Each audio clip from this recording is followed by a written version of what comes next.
So, hello Sanjana, Hi. welcome to In Conversation with Dave, first of all, and I'm really happy that you're here with us and you have accepted our invitation. But before that, I'd want the audience to know about you, so please let us know about yourself. I've been a software developer for 6 years, but the past 3 years I've been exploring ceramics and pottery, and I've got the opportunity to work across different studios in India, and now finally when I feel a little confident, I have my own studio, so I'm running that. And on the side, I'm also working as an associate ceramicist at T-Works, which is in Madhapur, which is a government prototyping center. So this is something new, and like I feel good about it. Okay. So how did you get into T-Hub? Like, how was everything?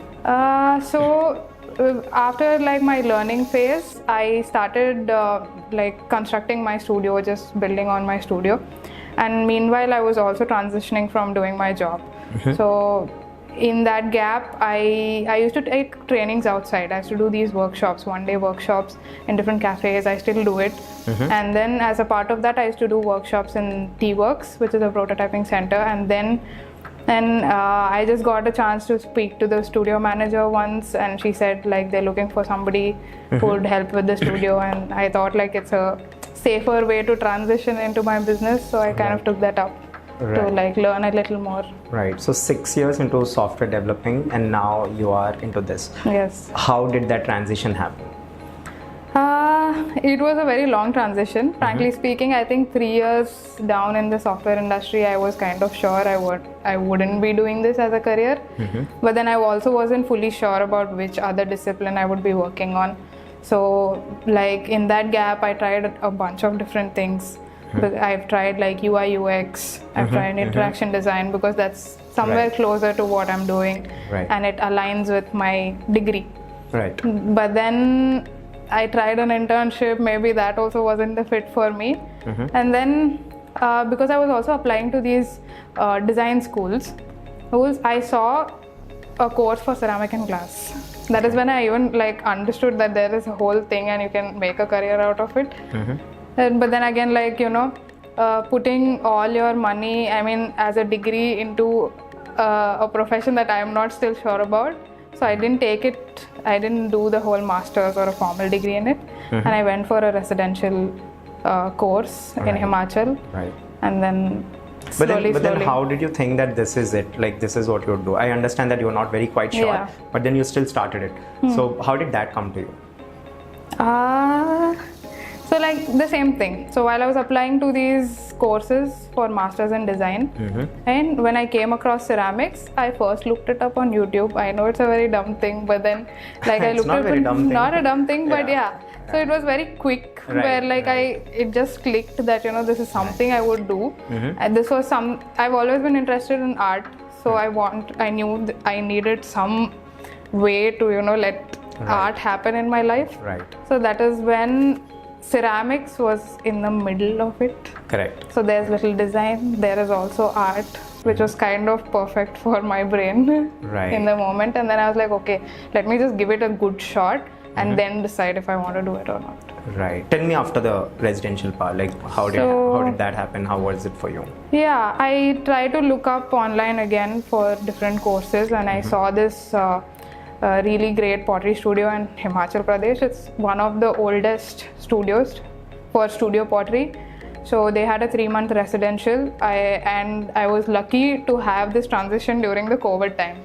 So we just got done with the lockdown and all of that. Everything is open, but still offices are not there. So while I was doing my work from home, I just signed up for this thing.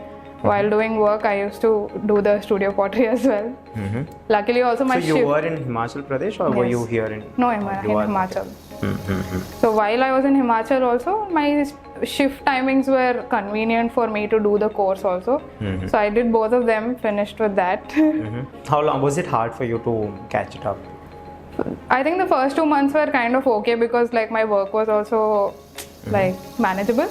Last month kind of everything fell together, but still like it got done. Right. And how was the whole experience? It was great. Like apart from learning pottery, like you just get to meet so many different kind of people and this is my first experience living with strangers for whole 3 months, and everybody's interested in the same thing. So it's like a very nice experience. Right. And of course, you have a different viewpoint on pottery. For me, pottery is more about life, right? I mean, the way you make it, right? It's just a coil of clay, which is like not designed, which has nothing to it. It's very raw, unfiltered, and then you slowly break into different pieces, and you make sure that it's molded into a perfect pottery, or an art piece, or a bowl, or something that whatever you're making it. So I look at it as a very transformative life, that where we start from and then where we end up, and it happens in a process, and you have to be very patient in it. So I look at it like this. But for you, what do you think pottery is about?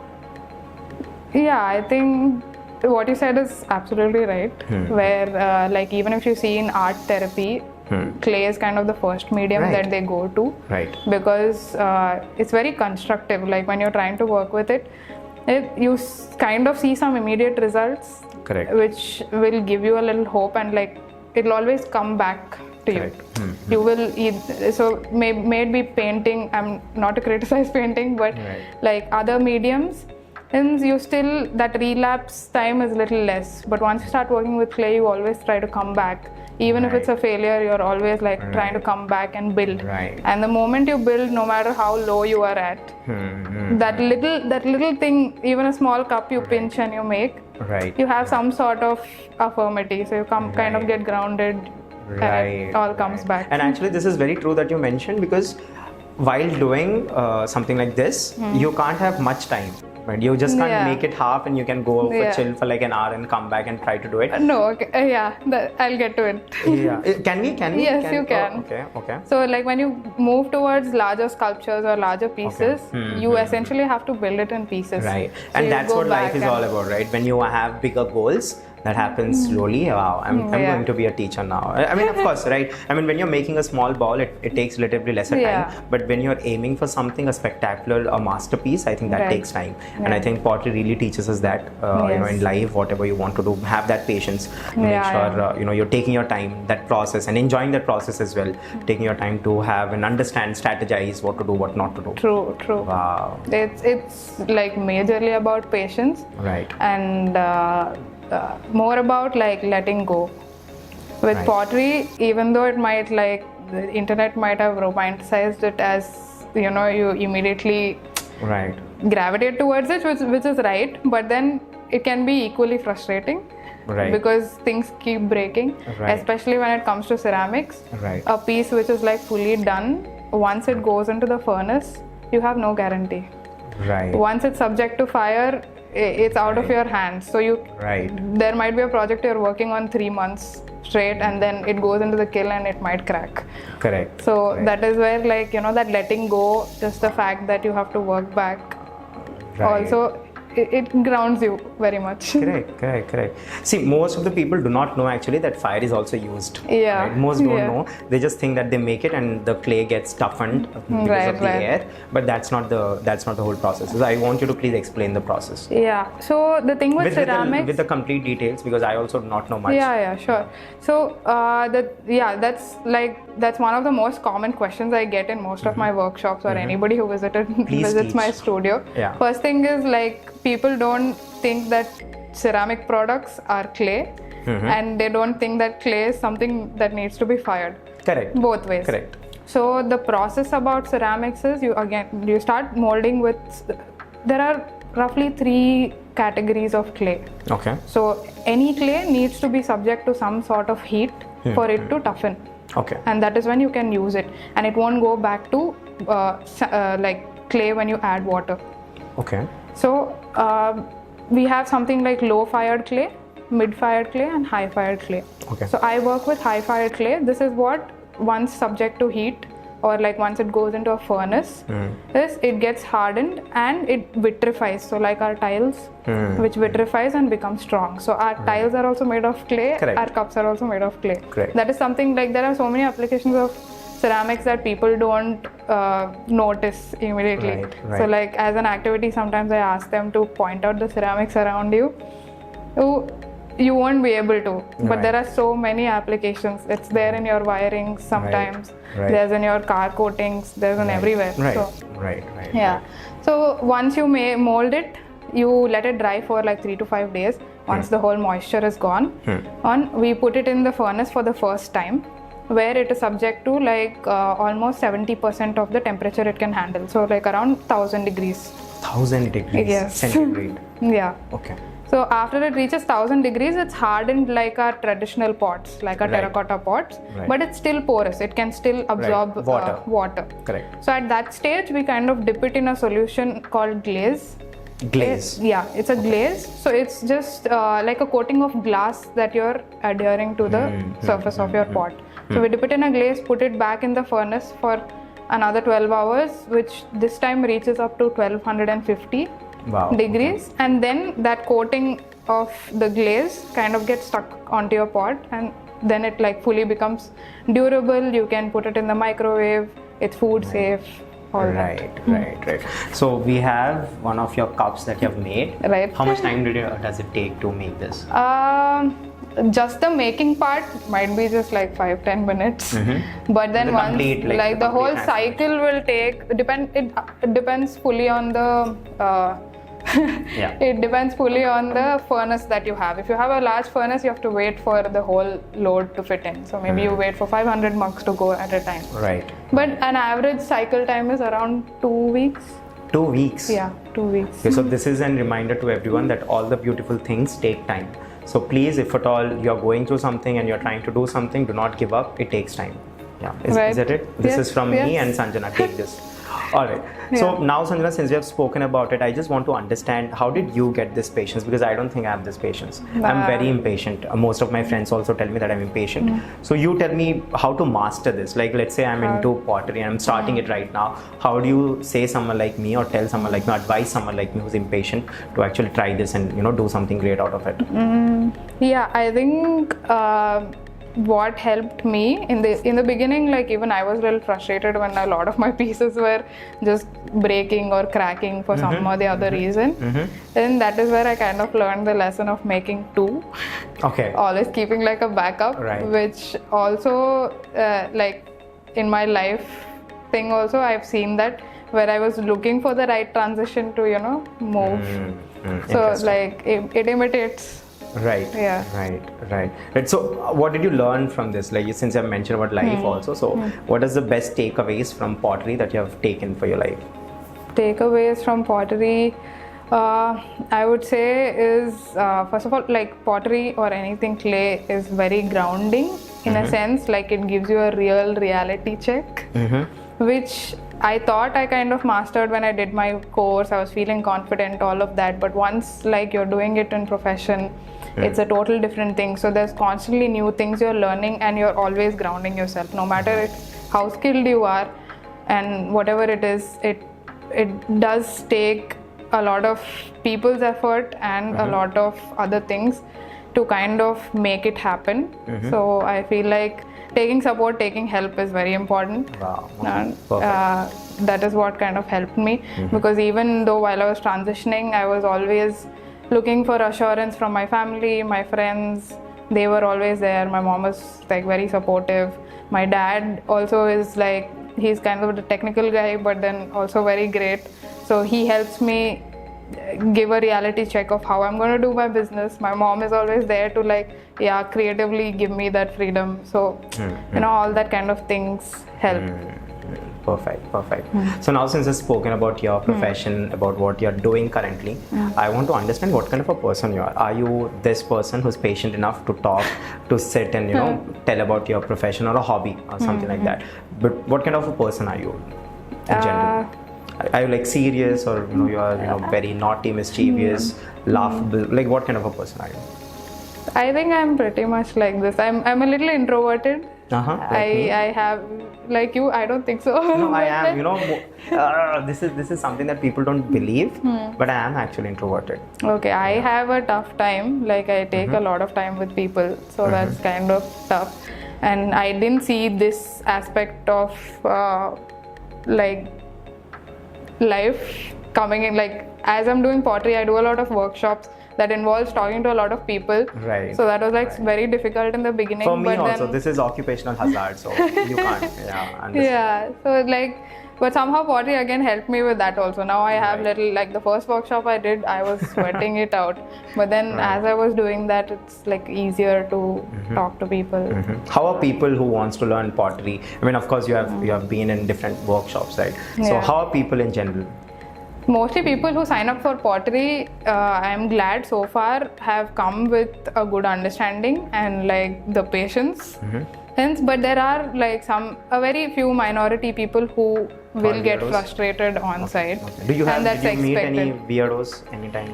Not weirdos, but then it's just like, I know this is how clay is. Like I said, it can be frustrating because it's a slow process and things keep cracking, keep breaking, but then like you have to just work with it. Right. But in the end, even though they were like frustrated in the middle, end my feedback was good. Okay. Which I was like glad about. Right. Yeah. What has been the most weird, encounter of yours as a pottery workshop? Taking pottery workshops. There wasn't really anything weird so far. Okay, let me know if at all. Yeah. From here, if at all, just call me. Like, Dave, this happened today. Yeah. So now tell me, how were you as a kid? As a child, same. I've been very like reserved a little bit, but I've always been with people. That's kind of contrasting. So I've had a very large friend group, like a colony friend group, and I'm an only child. So you are born and brought up completely in Hyderabad. Born and brought up in Hyderabad. So since I was the only child, a lot of my friends in the colony were also only children, and somehow we were always together, and like I had a very nice like healthy childhood, I would call.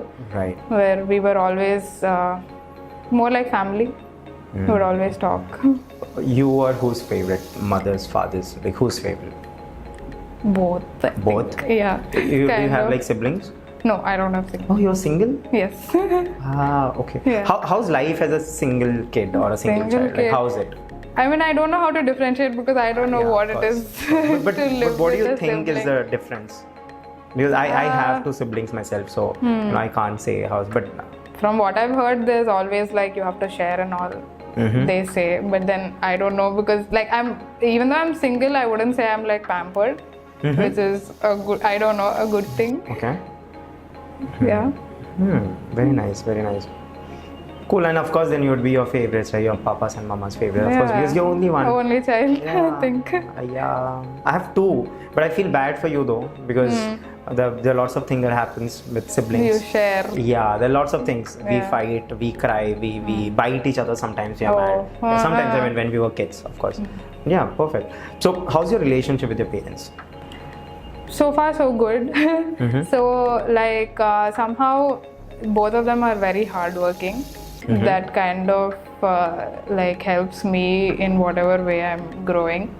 And like when it comes to my career, the reason why I was so comfortable choosing pottery was because my dad is a very DIY kind of man.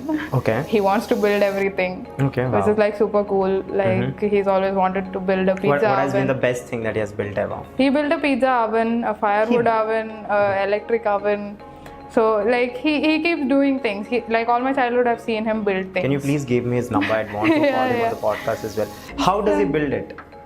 I don't know. Is he like a just scientist or something, No, or what? he'll read it up. He'll find people who can do things for him. He'll try to build somehow. So he's always been that DIY kind of guy. And my mom has always been artistic. She would always paint in her free time. Wow. And like she's been a businesswoman always. So like I feel like both of those things subconsciously just came into Right. me. It's in the genes. Yeah. Right. And it kind of worked out well. What are the things that you have learned from your parents? Same thing. So like my dad always reminds me to keep it grounded, always have a reality check. And my mom is more intuitive, I would call. So Artists are intuitive, yeah, like in so nature. her intuitive side kind of gives me that strength to even take such decisions. So there are many times I question it myself. So both are good. Like both kind of help me out. Right. How was their reaction when you told that you would want to do something like this? So I think for the almost till the date that I was going to pay for the course, I think just 2 days before that I told them. Okay. I had decided myself for some reason. Then because sometimes when you have that ick that this might work, or Right. you want this to work, Right. you don't want a lot of opinions. Correct. So I kind of didn't let that happen anywhere. So I even told my parents not to advertise it or tell that I'm doing this sort of Right, thing. right. I just went ahead and did it, and only when I was fully sure, I was like, yeah, fine, now people can know. Right. How were your school days now? School days, yeah, pretty good. I was more than I've had a great bunch of school friends as well. So even though I was introverted, I studious? always no. No, I was Then you're cool. average kid. Okay. So that is why I always spend time playing outside or painting or drawing, some activity in some way. So even my school friends, all of the whole group is very open and always experimenting or Right. doing things. I've been noticing you, and you have a small scar here. Yeah. What's the story behind the scar? This was in second class, I think. I went to a park close to my house without telling my mother, and it's a very dumb thing though. I was standing in front of the swing. I didn't see it come, and the corner of the swing hit my head. Was someone sitting there, or? Yeah, the girl who was swinging just rammed into my head. And then what happened? There was a large hole, and then everybody panicked. Few of my friends ran home to tell my mother. I'm walking on the road With blood. with blood all on over. Oh my god. I come Was back there to too much blood? There was. I think I was wearing a white frock, and I kind of saw it all over. But only after I saw my blood, I kind of started crying because it didn't hurt when it hit. Right. I mean, your body would be in shock I basically, think so you so. wouldn't get it. Right. Yeah. And then somehow they just took me to the nearby hospital and just They did? stitched They it did? Oh without my God. anesthesia. That is why I have such a mark. Ah, okay.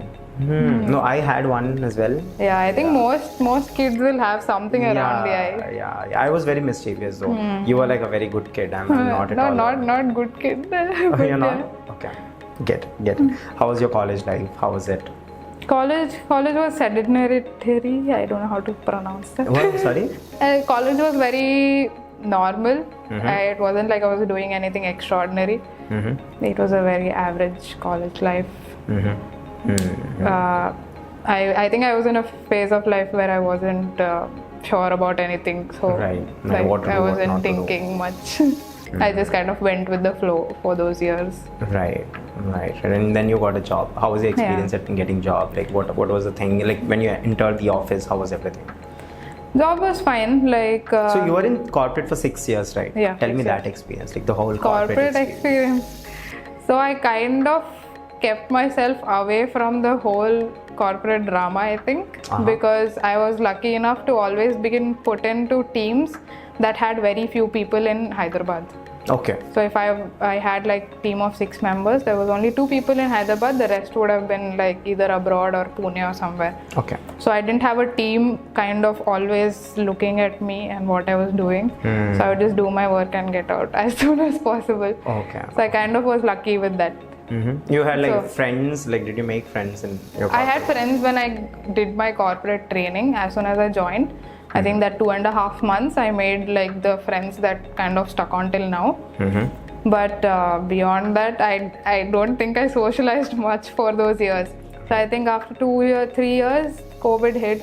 And then it was work from home. And after that, I don't think I bothered to talk to many people. Do you feel left out though? No. So it was during those years that I was also preparing or trying to write these design exams.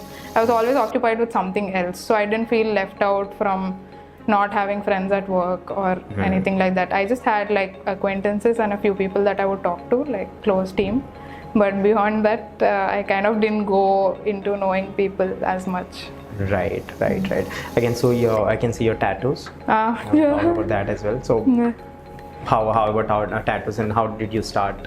Do you have a cat or a dog? Yeah, I have a dog. So Okay, my you have studio's your name is Jojo's Pottery Studio. That's my dog's name. Okay. Yeah. Wow. So he was a beagle, and yeah, my tattoos. You lost your dog? Yeah, I lost my dog last year. But I mean, I named the studio before he passed. It was kind of a sudden death. But I'm sorry. Yeah. So the stories about your tattoos, like when did you start? And of course, parents are very little about tattoos, right? So how did you get? I don't know. Like my parents are kind Cool. of chill. My dad never said anything. Every time I get a new one, he'll just give me a look, but then nothing beyond that. What's the story of that? Like, what is it? This one, I just looked it up. It's an African symbol for strength. Okay.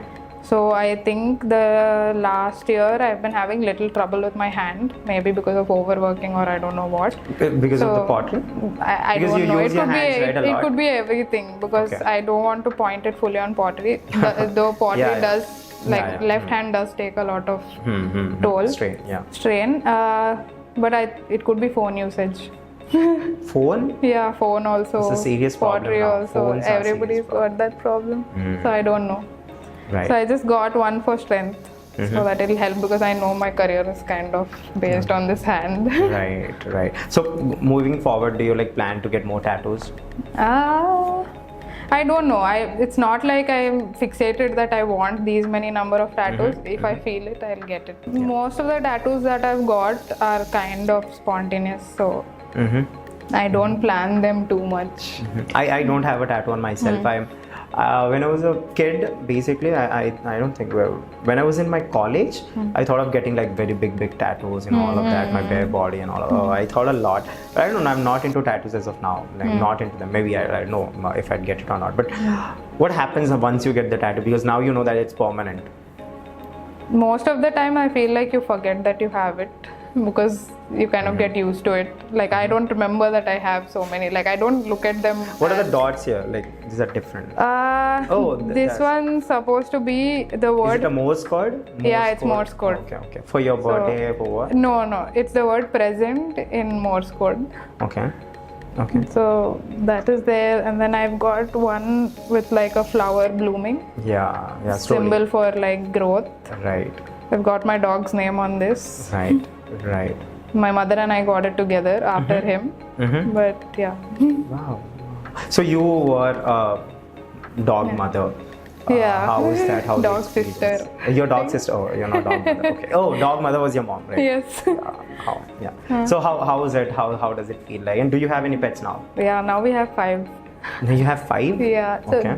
before Jojo itself, like 3 years back, we moved into a new society.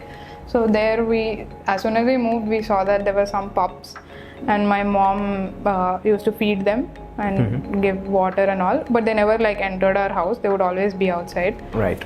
And after the thing we always wanted to invite them home, but then my dog Jojo, he's very hyperactive. And I think beagles are the top-rated animals to get stolen. Yeah. So I always we were see always somewhere or the other posters that my dogs are missing. Yeah, always. Yeah. So we were very worried because this guy, if he runs out of the gate, he's gone. He won't look back. I mean, it's not like he doesn't love us or anything. I know. He just runs. Right. So we always kept the gates closed, and we were skeptic about getting other dogs inside. But after Jojo, it was kind of very natural that they just started coming, and now 3 of them live in my house. There's 2 in my compound, and my parents I think it was a little eye-opening after Jojo, and like while we had him, like after we got him, to like feed more stray animals and so my parents I do very little, but then my parents kind of do a lot. Right. They feed almost like 10 to 15 dogs at least. Wow. And like they always put water bowls in different areas of the colony. So on their way to work, they feed all of these dogs. They have different water bowls. They keep funding for getting animals neutered, vaccinated. Wow. So all that keeps happening. Oh wow, that's really interesting. I'd love to know more. So basically, I have a friend of mine, Tulsi. She's a very amazing woman again, And one thing that I've learned, of course, I also used to love dogs, but then after her, it's just more about, you know, dogs and cats, basically about all the animals. So whenever we used to go to long drives, whenever we see a dog passing, or you know, whenever we see a cat passing, she asked me to honk, you know, as much as I can, so that they get off from the roads. Because most of the times when you go on drives, you can see on national highways, every 100 kilometers you would at least see 3 to 4 cats or dogs dead on the road. True. Which is very heartbreaking. So because of her, I got to know that, you know, she's very sensitive too, and she really loves animals. So, you know, this would be again a request to everyone, whenever you see a dog or a cat on roads, please make sure you're honking. Do not, I mean, at least try to save them, save their lives. They do not know, they can't speak, and most of the times it's very heartbreaking that even they don't know what's happening. I mean, it's a world of everyone, and if because of us, people or, you know, other animals are getting hurt, that's really bad. So I just want everyone to please drive slow whenever you see, you know, dogs crossing or cats crossing. And yeah, your love for, you know, dog, I just got reminded of her. She always asks me, she actually scolds me also, you know, this a dog, don't you see, and all of that. So yeah, so it's really good, and you know, thanks to you that now you're doing, you know, lots of things for the dogs. Doing it, please keep doing it. Yes. Right. So, you know, we have spoken about all of these things, and now the next thing that we are going to talk about is one of the most important questions about life itself. So I generally call my guests and try to understand what's their perspective on life. So if at all you can answer, let me know, what do you think life is all about? It's kind of a tough question. Yeah. Because like I feel, at least right now, I'm in a place where I'm still figuring so many things out. Like because up until my college, at least, I was going with the flow. Now I've kind of taken control, so it's a very different perspective. Right. And I think this is also how life happens, you know. In the very beginning of stage, you really don't have control. Right from choosing your clothes to, you know, choosing a soap, you know, just as simple as that. You know, you really don't have much control. But then I think life happens when you start taking control. Right. Most of the times it actually happens when you start taking control, and it's a very for some it's a process that happens very quick in their life. But for some it happens very late, and for some, unfortunately, it doesn't happen at all. You know, life is completely not in their control. But as you've mentioned, life is in your control as of now. How do you think it has changed? I feel like I've seen a lot more perspectives about things, especially like since I started traveling or did the course.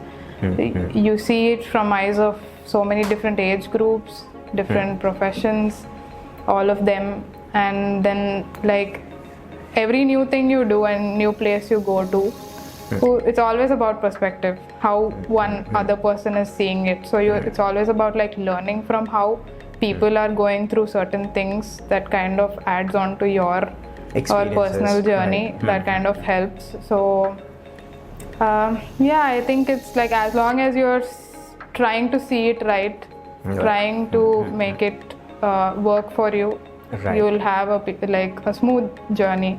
If you're always trying to be fixated on things, it might not work as well. Right. I mean, it's always about the change. Yeah. So far though, I think like change, there's been a lot of change in my life so far, so that kind of helped. Right. Do you have any regrets, Sanjana? No. I don't think so. Not so far. Not really. Perfect. So yeah, so as of now, since you told you were not having much friends back then, but as of now you just mentioned that you have good friends. So how's it going on? How's friendships, and how do they actually change or, you know, make a difference in your life? From childhood, I've always been surrounded by friends. Like that was always there, which I feel really blessed about, because like I never feel, even though I'm a single child, I don't feel like I'm lonely. I always have somebody to go back to. Like it might not be just one person or like one best friend, although I do have like a good close-knit friend group. But like it's always good with everyone. And even like some childhood friendships, you're not like close to them now, but I'm just happy that the moment you call them, you're back to where you left from. So that kind of helps. Right. Who's the most mischievous one in your friends? Mischievous one? I think everybody are a little bit. Except for you? I don't know. Like I'm mischievous. I might not look No, wait, mischievous, wait. How but are you with your friends? Like, are you like this with your friends? Like, how are you? I just want to know. yeah, Because- I think because I'm for me, pretty you- much like this only. Like this only? Yeah, I mean, yeah, I've been having some trouble opening up, Okay. but then now it's gotten a lot better. Now I'm not like as reserved as I was a kid. So now it's that also helps. Right. No, opening up is really important. You know, basically when certain things you can't talk to your parents, when you have friends and, you know, when they're contemporary, I mean, your age, most of the times, I think that really helps. And Yeah. I'm glad that you're doing it. Most of the people, they don't. I think, you know, that's where the whole complex things happen. Yeah, I know. You should be doing it. Perfect. Nice. Nice. So now tell me, you know, the thing, the question that everyone waits for is basically about life and love, right? So I've spoken about life, now it's about love. So what's love for you, Sanjana? Love is always about like support, I feel. Wow. As long as you're Agreed. there for somebody, it doesn't matter in what ways, even in the tiniest ways, if you're there, Right. that link is like the smallest link is very important. Like in some way or the other. Like how I said, some of my friends, I might not talk to them always, but just knowing that, you know, even if I talk to them after a year, they will still, I feel, you know, Right, that you is feel home again. Yeah, you feel home again. So that kind of link is what I feel like love can be defined as. Right. So from here on, what are your dreams and goals? Right now, my current obsession is with building my studio a little better. I am trying to. Where is it?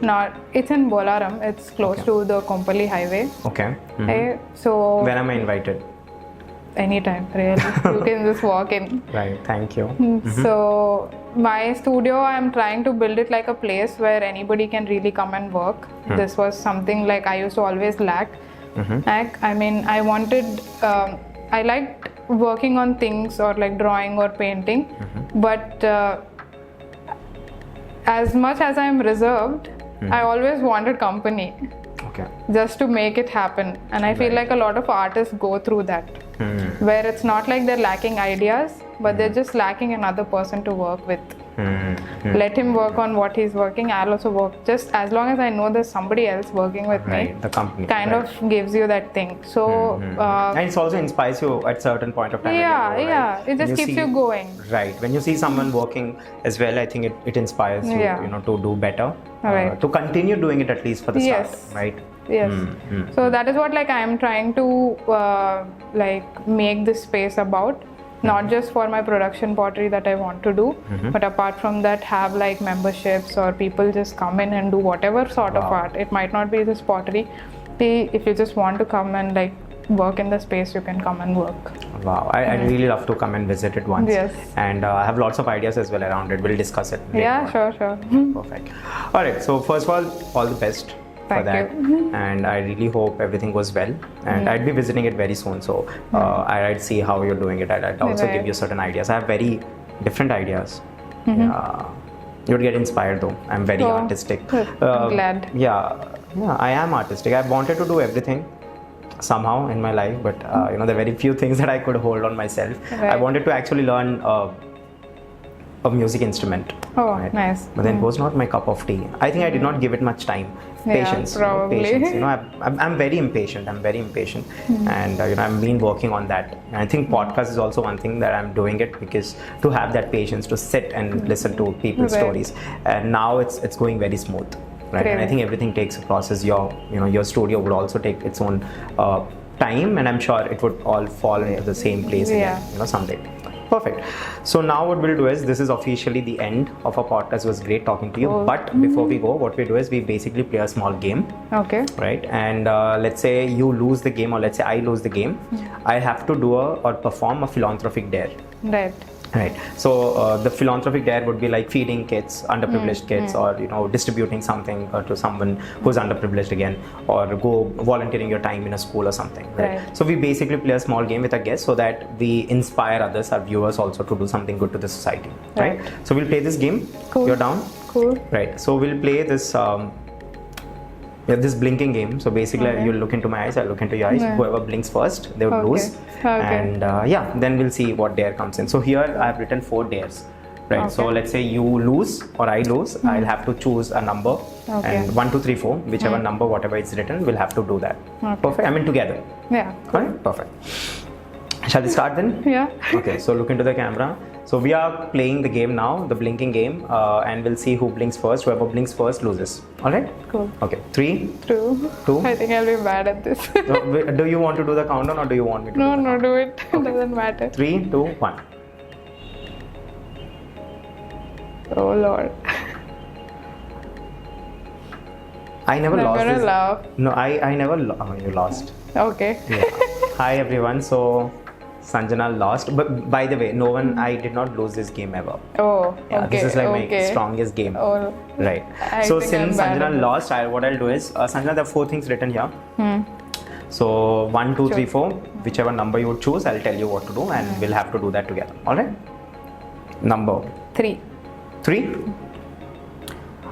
It says, call underprivileged children to your studio and teach them pottery for a day. Cool. All right. Cool. Right. Works. Perfect. That's Crazy. the date then. Thank Yes. you. Right. So before we leave, I just want to understand how was your experience talking to us. It was great. Like I've never done this before, and definitely feels good trying to put it out there.